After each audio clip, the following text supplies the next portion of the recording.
special guest, I'm really excited, is Dr. Joanne Martin. She really spent the time to get a good education, and she's willing to share what she knows. And she's going to talk about the Docent program and some information about a wonderful man who's no longer with us, Congressman Elijah E. Cummings. So don't go anywhere. We'll be right back. More Eye on Baltimore.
Dr. Joanne Martin. It's just an honor and a pleasure for me to be here with you. You mentioned a term that I'd like you to explain, defying gravity, and you used it in relationship to your Docent program. Talk to me about that. Well, more than anything else, it has to do with the faith that I have in the children that we attract to our program. We've been doing our tour guide training program with mainly with YouthWorks, Baltimore City YouthWorks, for over 15 years. And each year I have these children who come into our program not knowing what to expect and not expecting what we want them to expect eventually. I hear year after year, this is just like school when they come into our program, which I still don't understand because you signed up to be a tour guide. And to be trained to be a tour guide. So the notion that you're going to make the history up as you go along, or that you don't have to read and study, is still something I don't understand. I accept that I'm going to hear it year after year. But the defying gravity part of it is, that we select children for this program based on their desire to be in the program, or based on their desire to make YouthWorks money and choose this as simply a means for that, and not necessarily wanting to be a tour guide. It sounds interesting. I don't know what it involves. So that's one thing. I don't try to profile the kids and decide who would make a good tour guide, because first off, I don't know them. But second, I believe if we do our job right, we can give them that enthusiasm, that desire to be all that being a tour guide involves. And so defying gravity for me means that sometimes we have in our program kids who are maybe one moment away from dropping out of school. maybe one moment from being pulled into the criminal justice system, and I use the word justice very loosely. Children who have any number of challenges, but I hear those children at the end of our program come to me and say, I met a group of people from Minnesota today. I hear them talk about how much they've learned. I hear them ask, why aren't they teaching us this in school? And for me, they defy gravity because there are any number of people who would have written them off, who would never have even consider them to be involved in a tour guide training program, to be tour guides, to be standing before people that they don't know and enthusiastically giving them information about the history of people of African descent. That's defying gravity for me, because there are so many unexpected rewards and so many glorifying challenges that they overcome day after day, defying gravity day after day.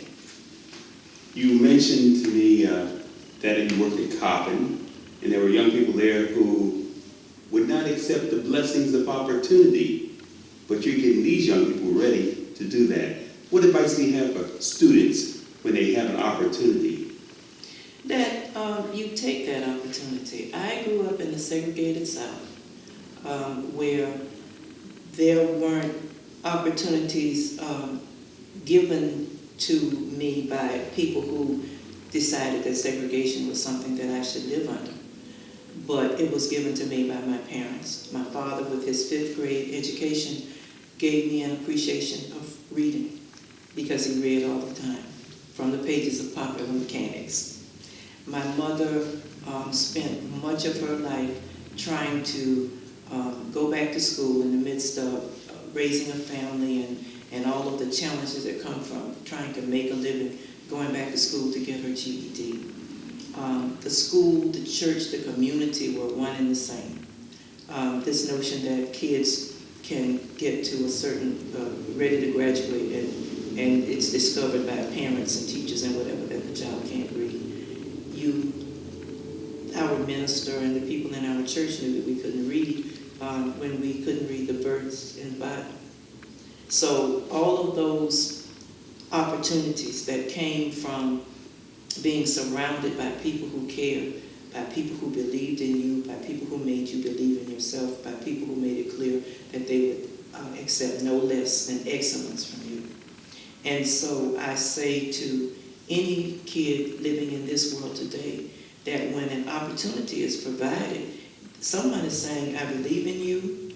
Someone is saying, I will accept no less than the best from you. And someone who is saying that it's not just about what I can do to help you develop, because it's about knowing that if I help you to develop, then the children unborn All right. get a chance. I love it. 10 years from now, where do you want the Docent program to be?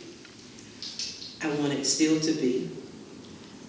I want there to be opportunities throughout this city to not just have these kids go through a docent training program, but have them hired by other museums in this city. I want those children to see this as a stepping stone to something else in the tourism industry. Tourism is a major driver of the economies throughout this nation, and so many of our children are left out simply because it's not opened up to them as a possibility. And so the notion that they can explore, that we will open up and motivate them to explore what do we mean by tourism and what opportunities are there for me and what is global tourism and all of those things that if we don't expose them to programs like this, if we don't let them understand the whole length and breadth of those opportunities, then we cut them off of something that is driving economies all over this world. All right, well, let's recruit some docents. Give us your commercial for recruiting docents. Well, you certainly can be involved in the Great Blacks and Wax Docent Training Program. you can call the museum, and you can connect with us through YouthWorks. That's where most of our docents start. We expanded. So this year we did we taught our, and I keep saying kids, I'll try to say youth and young people. I know they don't want me calling them kids, but our young people, we taught them to do a motor coach tour. So they, those people out there listening can see that this is something that's rewarding and a fun-filled learning opportunity and a pathway to a career. All right, and you've had some results. Some of the young people have decided to become rappers. Some others are really interested in writing. Yes, and one of the things that we're going to do, a program that we will be starting when we go into year 2 of the Baltimore Children and Youth Fund grant, is that we're going to be teaching them all of the different ways that we tell our stories. And they're going to learn to curate an exhibit based on one of the stories that is important to who they are and who we are as a people of African descent. That's right, because African Americans have an oral history that very seldom gets recorded accurately because we don't record it. Others do it for us. But we're trying to preserve that tradition of African storytelling here. Exactly. We partner in a number of our programs with the Griot Circle of Maryland, the National Association of Black Storytellers, and we have the wax figure of Mary Carter Smith, who was the founder of that organization. And we do work on helping our kids to learn storytelling, donning characters, presenting themselves in third person as Shirley Chisholm and so forth. And this year, one of the things that we plan to do in our new program is to talk about how we use magic in the telling. I'd like to help with that. I'm sure you would. So again, a number of opportunities through the programs that we offer at the museum. All right. And what has been the highlight of the program so far? Well, seeing these kids and their evolution, that they learn the history, that they stand there with poise and present the information to people. Having Makai, who I challenged to do a strange fruit inspired rap. We went to the Billie Holiday statue and monument in West Baltimore. We stopped at the monument and I talked to the kids about strange fruit, with words like southern trees bear a strange fruit, blood on the leaves and blood out at the roots. And because Makai had expressed an interest in being a rap artist, he talked about selecting our program because he thought it would help him to be more poised and confident speaking before a group of people. And that's what's required of a tour guide. And so after going to the Billie Holiday statue, then I challenged him to do a strange fruit inspired rap. And the next week he came in and announced to Loretto Gubernardis, our videographer, that's what he had done. Oh, well, I think we have a clip of that. Let's take a look. Lemonade iced tea, lemonade iced tea, lemonade iced tea, lemonade iced, lemonade iced tea, lemonade iced tea, lemonade iced tea, lemonade iced. Listen. The sweep up out of history, knowledge and point of view. Ain't no sour, ain't no mystery. The child that they went through. 13 hours round the neck of people that look like me and you. And from a bird's eye view, you notice that's some strange fruit. Hanging from the poplar tree, smell of burning flesh in the breeze. Buds and eyes, twisted mouth. Close your eyes and picture me. And the Volvo at 60, rolling down the AVE. Now let the voice of the city, it's forever rest in peace. Billie Holiday statue. One day the marquee, hit the left on the dolphin, right on that corner, that's all. Now the left on division with 30 Marshall was living, 1632. A gallon same southern trees, been some strange fruit. On the leaves and at the root is blood. Can't change the past, so I rap about what it was. Bittersweet lemonade iced tea in my cup. Black bodies for the rain, gather in the winter suck. I'm trying to inspire the youngest cause they look up to us. I wrote this song, I ain't freestyling, this ain't off the top. Them trials and tribulations made a stranger better crop. Lemonade iced tea, lemonade iced tea, lemonade iced tea, lemonade iced, lemonade iced tea, lemonade iced tea, lemonade iced tea, lemonade iced. Black is the we be bittersweet. This MAC, that's it. Lemonade iced tea, lemonade iced tea, lemonade iced tea, lemonade iced. Yeah, strange fruit. Wow, Makai is good. I'm about ready to throw $5 at him on his own. He's got talent. He's got skills. Yes, he does. And one of the things that I am very impressed by in his words, that he takes a perspective, and it's something that I wanted him to do, to not try to duplicate Billie Holiday's words, but to take it and make it his own. And he does that. But a surprise for me, and something that I have talked to other people about, he doesn't know how much I talk about him in this whole project, but he talks in his through the lyrics about Division Street, and you get the image of a Division Street that today has boarded up buildings and so forth. But he is saying at the heart of it that whatever this street may represent to you, it produced the Thurgood Marshall. A Supreme Court Justice. Exactly. The first African-American Supreme Court Justice in this nation. And then he says, with emphasis, 1632, which is the house number. That's For the Thurgood Marshall's residence.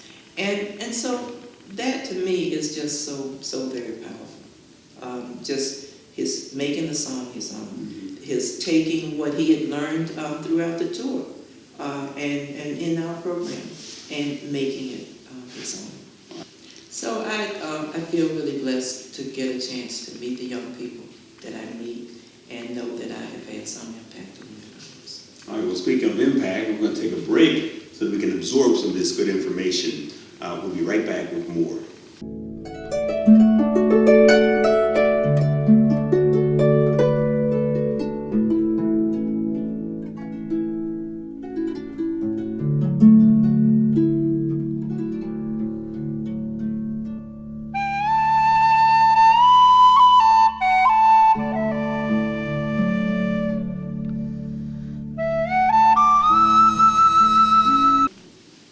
Hey, welcome back. I'm here with Dr. Joanne Martin, and of course, today is a very sad occasion in the black community. We lost Congressman Elijah E. Cummings. Came from a family of 7. I came from a big family also, and Elijah Cummings did so many things to help the black community. He sparred with the president. Do we have any information here at the museum about Elijah Cummings yet? Well, we've talked in the past with him, and he has given us permission to do his last figure, so I'm looking forward to that. But he was so connected to this museum. The national, in our name, the National Great Blacks in Wax Museum, is due in large part to Elijah Cummings. He sponsored the congressional legislation that led to our becoming the National Great Blacks in Wax Museum, with Barbara Mikulski from the Senate side and Congressman Elijah Cummings from the House side made that legislation possible. And he worked for us to be able to reach so many of our goals. Any program that we've had, there's so much footage of him with the unveiling of our figure of President Barack Obama, with our journey projects. We unveiled figures of people like Harriet Jackson and Dr. Freeman Hrabowski and so forth. He spoke at those programs that, of course, always powerful. The last time I saw him was at a program in which he came in his wheelchair. He was on a walker and they were pushing the wheelchair behind him, and then he sat at the table. But they called him up to give remarks. He went up in the wheelchair, he stood at the podium, and in that strong, powerful voice that said, don't look at what you consider to be the signs of my mortality, because it's that inner voice that drives me, that keeps me in the fight, that keeps me fighting for you, keeps me fighting for justice, keeps me fighting for civil rights, and all of those things that his background, his passion, his mother, his father, all of those things say that he must fight. Wow. Legacy. And that's what the National Great Blacks in Wax Museum promotes, that we have legacy and we remember those whose shoulders we stand upon. We have a clip. Let's take a look at this. And we appreciate the Great Blacks in Wax Museum and Dr. Joanne Martin and her husband, the late husband, Elmer Martin, for staying the course, because they too saw the right path. And they were willing to stay the course. And they have indeed made some progress. To remind you that our theme is walking in the footsteps of the ancestors. And we chose this day that honors Dr. Martin Luther King as a fitting time to celebrate those people in whose footsteps Barack Obama walks. In bringing this exhibit together, I talked to my young staff who have done a phenomenal job at the museum of translating some of my thoughts and most of their thoughts into what the exhibit should look like. But in the beginning, they were focusing on Barack Obama. And I said to them, to William and Octavia, who deserve so much credit for what you will see when you come to the museum, what you see today. I said to them, this cannot be about Barack Obama. It cannot be. It can be about Barack Obama, but it cannot be about Barack Obama. And I know that there are some of you who clearly understand what it is I'm saying. We have to marvel over the fact that there were so many who may have looked at a fence because they were down here and others was continuing to stand on their shoulders, but they could see through the fence. Come on now. And don't act like you don't know them. Some of them were your grandmother. You know her. She's the one that would go and clean other people's houses. You know her. Get on the early bus. $7, that's right. $7 and I don't know where you're from, but that's the same amount of money my mother made. $7, hello, and coffee. Must have been a national wage thing. You know him. Your grandfather. The one who was chairman of the Deacon Board. Only place he got respect outside of his family. But yet and still, every day, he went out day after day, not complaining, worked hard, never appeared on the front page of the Washington Post, didn't even make Afro. But they are the ones whose shoulders Barack and Michelle stand on. And so they would have me tell you that you need to keep in mind that you should not just stand back and marvel. Because the thing that pains me, and I know that it pains Dr. Martin, is that we see so many people that spend so much time stargazing. That they don't cultivate the very gifts that God has given them. Come on now.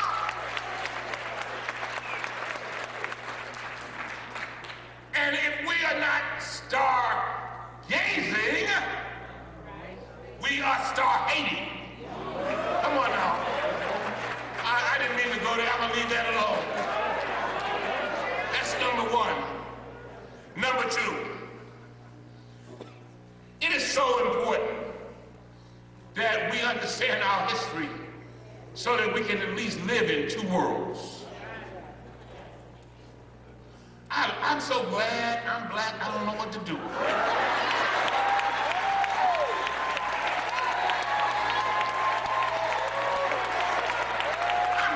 black happy.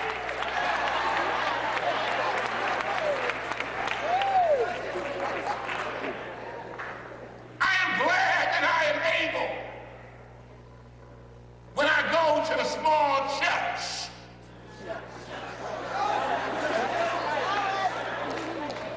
and here, during the testimony service, somebody get up and start singing, remember me, oh Lord. Remember me, oh Lord. Remember me. I'm so glad I can appreciate it. What I am saying to you is that if we are going to change our world, if we are going to make it better for our children, we must not only know their pain, we must know how to address it with regard to the people who can make a difference, and we must be the agents of that change.